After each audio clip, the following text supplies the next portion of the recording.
कोई ऐसा व्यक्ति नहीं है जो न जानता हो कि भारतीय जनता पार्टी की सरकार में झूठे इनकाउंटर हो रहे हैं। ये पहला झूठा इनकाउंटर नहीं है यूपी का, तमाम इनकाउंटरों पे उंगली उठी है। जाति के आधार पर समाजवादी पार्टी उसके समर्थन में खड़ी हुई है। हमारी प्रदेश की सरकार की प्रतिबद्धता है कि अपराधी अपराधी होता, अपराधी की कोई जाति नहीं होती। महर्षि योगी जी के नाम पर जो ट्रस्ट था उसमें भी कुछ अधिकारी लोग घुस गए, पता लगा है, केवल इसलिए कि उन्हें पता है कि उसकी कीमत कल क्या होगी। तो एक तरफ तो जहां ये लूट मची उत्तर प्रदेश में, वहीं अन्याय की सब सीमा टूट गई हैं। अभी हमें सुल्तानपुर के परिवार के सदस्य मिले जिनके बेटा इंजीनियर। कोई कल्पना कर सकता है आज के समय पर कि मुंह पर टेप लगा दिया जाए, हाथ पैर बांध दिए जाएं और पीट पीट करके उसकी जान ले ली जाए? क्या ये सुल्तानपुर की पहली घटना थी? इससे पहले भी इसी तरह की घटना हुई थी। अगर आपको याद हो कि भारतीय जनता पार्टी से संबंधित रखने वाले ने एक हत्या की थी वहीं पर सुल्तानपुर में।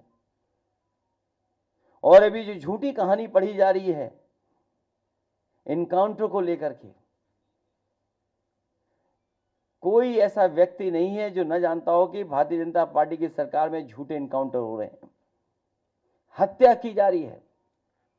जो मंगेश यादव की हत्या हुई है, गांव से लेकर के आसपास के लोग जानते हैं कि पुलिस रात में आई थी, उठा ले गई,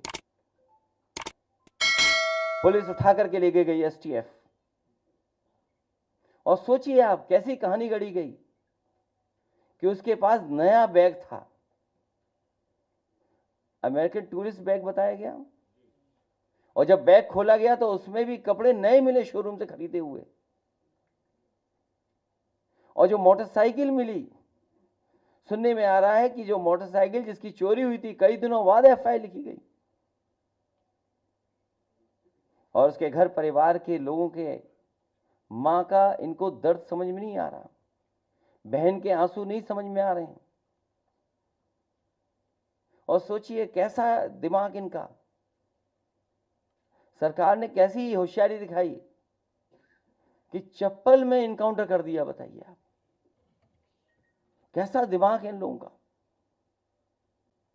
क्या होशियारी दिखाई। कौन नई तस्वीर देख करके बता सकता है कि यह झूठा इनकाउंटर हुआ था? और यह पहला झूठा इनकाउंटर नहीं है यूपी का, तमाम इनकाउंटरों पे उंगली उठी है।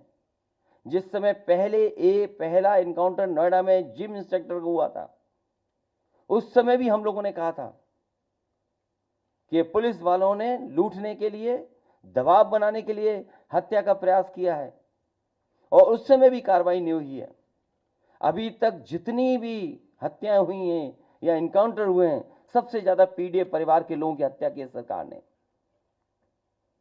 हम लोग न्याय दिलाने के लिए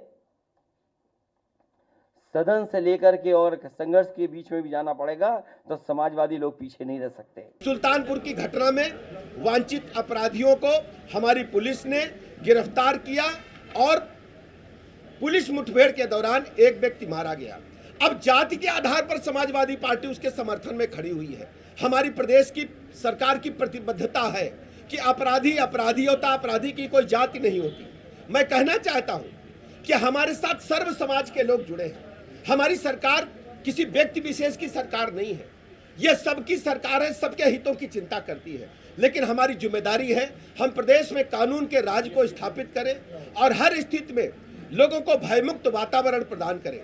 हम जब जानते हैं कि इस घटना में जो लोग वांछित थे, उनके पास से गिरफ्तारी के दौरान 2.5 किलो से अधिक सोना बरामद हुआ है। जो दिन दहाड़े लूट हुई थी, 2.5 किलो से अधिक सोना बरामद हुआ है। और सबसे बड़ी बात यह है, समाजवादी पार्टी प्रेस कॉन्फ्रेंस करके जनता को गुमराह करने का असफल प्रयास करती है, जबकि प्रदेश की जनता जानती है कि समाजवादी पार्टी अपराधियों को जब जब इनकी सरकारें रही हैं, जब जब इन्हें ताकत मिली है, ये पुष्पित पल्लवित करती रही हैं। जहां तक आप सब जानते हैं, समाजवादी पार्टी ने जिस ढंग से अपनी विगत सरकारों के दौरान, आप देखते होंगे, हमें अच्छी तरह याद है, इसी राजधानी लखनऊ में हजरतगंज के क्षेत्राधिकारी को लोहिया वाहिनी के गुंडों ने बोनट पर टांग करके लखनऊ की सड़कों पर घुमाया था और बेचारे वो पुलिस उपाधीक्षक बोनट पर लटके लटके पूरे लखनऊ में सड़कों पर नंगा नाच लोहिया वाहिनी के गुंडों ने किया था।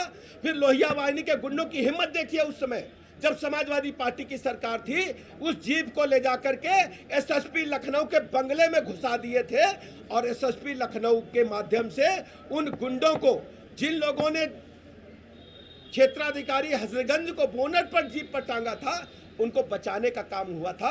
आज तक उस घटना में कितने लोगों की सजा हुई है समाजवादी पार्टी